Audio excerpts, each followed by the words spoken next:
ఎన్నికల ఏడాదిలో సంక్షేమంపై ఫోకస్ పెంచింది ఏపీ ప్రభుత్వం. రైతులు, మహిళలు, యువతే లక్ష్యంగా బడ్జెట్ను ప్రవేశపెట్టింది. అన్నదాత సుఖీభవ పేరుతో కొత్త పథకాన్ని తీసుకొచ్చింది. నిరుద్యోగ భృతిని 2000కు పెంచింది. డ్వాక్రా సంఘాల మహిళలకు కేటాయింపులను పెంచింది. ఓవైపు సంక్షేమానికి ప్రాధాన్యత ఇస్తూనే మరోవైపు అభివృద్ధికి అధిక కేటాయింపులు చేసింది. దేశవ్యాప్తంగా రైతుల కోసం కొత్త పథకాలు వేస్తున్న వేళ ఏపీ ప్రభుత్వం కూడా అన్నదాత సుఖీభవ పేరుతో కొత్త కార్యక్రమానికి శ్రీకారం చుట్టింది. ఇందుకోసం బడ్జెట్లో 5000 కోట్లను కేటాయించింది. అయితే ఈ పథకం విధి విధానాలు ఏంటన్నది బడ్జెట్లో పేర్కొనాల్సి ఉంది. రైతులను ఆదుకునేందుకు మరో వినూత్న పథకం అన్నదాత సుఖీభవ ప్రవేశపెడుతోంది. 2019-20 సంవత్సరానికి ఈ పథకానికి 5000 కోట్ల రూపాయలను నేను ప్రతిపాదిస్తూ ఉన్నాను. మా ప్రభుత్వం వివిధ పంటలకు ఇన్పుట్ సబ్సిడీ పెంచి వరి, చెరుకు, ప్రత్తి మరియు వేరుశెనగ పంటలకు ఉన్న రాయితీని 10,000 రూపాయల నుండి 15,000 రూపాయలకు, మొక్కజొన్న పంటకు 8,333 రూపాయల నుండి 12,500 రూపాయలకు, పప్పు ధాన్యాలకు మరియు పొద్దుతిరుగుడు పంటకు 6,250 రూపాయల నుండి 10,000 రూపాయలు చేసింది. దీనివల్ల 39,33,000 మంది రైతులు లబ్ధి పొందుతారు. వ్యవసాయ ఆదాయాన్ని స్థిరంగా వృద్ధి చేయుట కొరకు ఉత్పాదక మెరుగుదైన సూక్ష్మ పోషక రాయితీని 100% పెంచడం మరియు చంద్రన్న రైతు క్షేత్రాలు పొలం పిలుస్తుంది కార్యక్రమాల ద్వారా వివిధ స్థిరీకరణ చర్యలను బలోపేతం చేయడంపై దృష్టి సారించింది. మా ప్రభుత్వం రైతులు, మహిళా సంఘాలకు బడ్జెట్లో అత్యధిక ప్రాధాన్యతనిచ్చారు. 93,81,000 మంది స్వయం సహాయక సంఘాల మహిళలకు 9,381 కోట్ల రూపాయల లబ్ధి చేకూరుతున్నట్లు పేర్కొంది. పసుపు కుంకుమ పేరుతో రెండో దఫా 10,000 రూపాయలు ఇవ్వనున్నట్లు బడ్జెట్లో వివరించారు యనమల. బడ్జెట్ కేటాయింపుల్లో పసుపు కుంకుమకు 4,000 కోట్లు ఇచ్చారు. సంఘాలకిచ్చే వడ్డీ లేని రుణాల కోసం 1,100 కోట్లను కేటాయించారు. పసుపు కుంకుమ పథకాన్ని ఈ ప్రభుత్వం ప్రవేశపెట్టింది. ప్రతి స్వయం సహాయక సంఘ సభ్యురాలికి 10,000 రూపాయల చొప్పున ఆర్థిక సాయం ఈ పథకం ద్వారా అందజేయడమైనది. 8,604 కోట్ల మేర 86,04,304 స్వయం సహాయక సంఘ సభ్యులకు దీని ద్వారా లబ్ధి చేకూరుతుంది.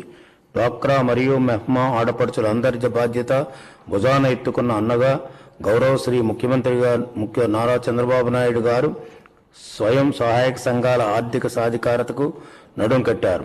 గతంలో ఇచ్చిన దానికి అదనంగా మరో 10,000 రూపాయలు ఇవ్వాలని 2019 ఫిబ్రవరిలో 2,500 రూపాయలు, మార్చిలో 3,500 రూపాయలు మరియు ఏప్రిల్లో 4,000 రూపాయలు ఇవ్వాలని నిర్ణయించారు. దీని ద్వారా రాష్ట్రంలోని 93,81,000 మంది స్వయం సహాయక సంఘాల మహిళలకు 9,381 కోట్ల రూపాయల లబ్ధి చేకూరుతుంది. మా ప్రభుత్వం బ్యాంక్ అనుసంధానం విధానాన్ని 63,283 కోట్ల రూపాయలతో 20,50,794 స్వయం సహాయ సంఘాలకు విస్తరింపజేసింది. శ్రీనిధి ద్వారా లబ్ధిదారుల సంఖ్యను రెట్టింపు చేస్తూ 16,74,000 మందికి 4,313 కోట్ల రూపాయల వ్యయంతో 2014-15 నాటికంటే 5 రెట్ల రుణాలను అందించడం జరిగింది. వడ్డీ లేని రుణాల నిమిత్తం 2,514 కోట్ల రూపాయలు 8,50,000 స్వయం సహాయక సంఘాలకు చెల్లించడం జరిగింది. నిరుద్యోగ భృతిని 2,000కు పెంచిన విషయాన్ని బడ్జెట్లో ప్రత్యేకంగా పేర్కొన్నారు ఆర్థిక మంత్రి యనమల. దీని ద్వారా 4,30,000 మందికి లబ్ధి చేకూరుస్తున్నట్లు వివరించారు. బడ్జెట్లో నిరుద్యోగ భృతికి 1,200 కోట్లు కేటాయించారు. సాధికారత ప్రప్రదంగా యువజన విధానం ప్రకటించడం ద్వారా మా ప్రభుత్వానికి యువజన సంక్షేమంపై ఆసక్తి ప్రతిబింబిస్తుంది. విద్యావంతులైన ప్రతి యువత గౌరవప్రదమైన జీవన శైలితో ఉద్యోగాన్ని కలిగి ఉండాలని మన గౌరవ ముఖ్యమంత్రి గారి గట్టి నమ్మకం. ఈ ఉద్దేశానికే అనుగుణంగా మా ప్రభుత్వం నిరుద్యోగ యువతకు నెలకు 1,000 రూపాయలు నిరుద్యోగ భృతిని ఇచ్చేందుకు ముఖ్యమంత్రి యువనేస్తం పథకాన్ని ప్రారంభించింది. ఇటీవల ఈ భృతిని 2,000 రూపాయలకు పెంచడం జరిగింది. ముఖ్యమంత్రి యువనేస్తం పథకం కింద 4,30,000 మందికి లబ్ధిని మంజూరు చేయడం జరిగింది. ఈ పథకాన్ని ఒక స్థిరీకరణ పద్ధతిలో అమలు చేయాలని భావిస్తూ ఉన్నాం. నిరుద్యోగ భృతిని అందించడంతో పాటు నిరుద్యోగ యువత నైపుణ్యాభివృద్ధి కార్యక్రమాల్లో మరియు ఏకీకృత విధానంలో యువజన సంక్షేమం, పరిశ్రమలు, కార్మిక నైపుణ్యాభివృద్ధి వంటి వివిధ భాగాలలో ఒక స్థిరమైన ప్రాతిపాదికన లాభదాయక ఉపాధిని పొందేందుకు ఈ పథకం దోహదపడుతుంది. పలు కార్పొరేషన్లకు కేటాయింపులు పెంచారు. బీసీ కార్పొరేషన్కి 3,000 కోట్లు, కాపు కార్పొరేషన్కి 1,000 కోట్లు చూపించారు. బ్రాహ్మణుల కోసం 100 కోట్లు, ఆర్య వైశ్యులకు 50 కోట్లు కేటాయించారు. ఈసారి కొత్తగా క్షత్రియుల కోసం 50 కోట్లు కేటాయించారు. సామాజికంగా వెనుకబడిన షెడ్యూల్ కులాలు, షెడ్యూల్ తెగలు, వెనుకబడిన తరగతులు, మైనారిటీలకు శాచ్యురేషన్ పద్ధతిలో మా ప్రభుత్వం సంక్షేమ పథకాల కింద సహాయాన్ని మరింత విస్తరింపజేస్తూ ఉంది. సబ్ప్లాన్ బడ్జెట్ గత 4.5 సంవత్సరాలుగా ప్రభుత్వం 32,843 కోట్ల రూపాయలు షెడ్యూల్ కులాల సంక్షేమానికి, 8,950 కోట్ల షెడ్యూల్ తెగల సంక్షేమానికి, 28,805 కోట్లు వెనుకబడిన తరగతుల సంక్షేమానికి. పెరిగిన పెన్షన్లతో ఈసారి బడ్జెట్ కేటాయింపులు భారీగా పెంచారు.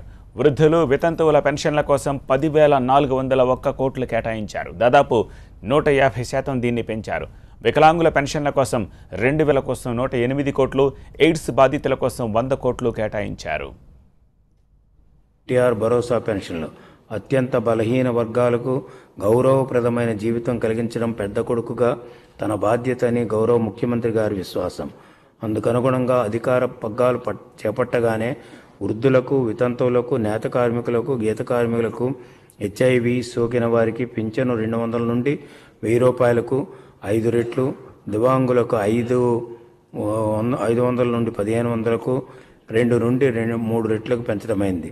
అంతేకాక మూత్రపిండాల వ్యాధితో బాధపడుతున్న, డయాలసిస్ చేయించుకునే వారికి, ఒంటరి స్త్రీలకు, లింగ మార్పిడి జరిగిన వారికి, మత్స్యకారులకు పింఛన్ సదుపాయాలు వర్తించడమైనది.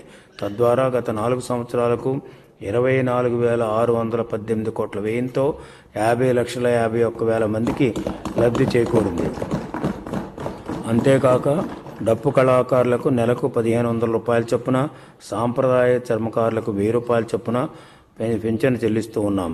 కుటుంబ ఖర్చులు పెరగడాన్ని దృష్టిలో ఉంచుకొని ప్రతి ఇంటి పెద్ద కొడుకుగా తన బాధ్యతను గుర్తించి గౌరవ ముఖ్యమంత్రి గారు అన్ని సామాజిక భద్రతా పింఛన్లను రెట్టింపు చేశారు. 2019 జనవరి నుండి నెలకు 2,000 మరియు 3,000 వరకు వరుసగా పెంచారు.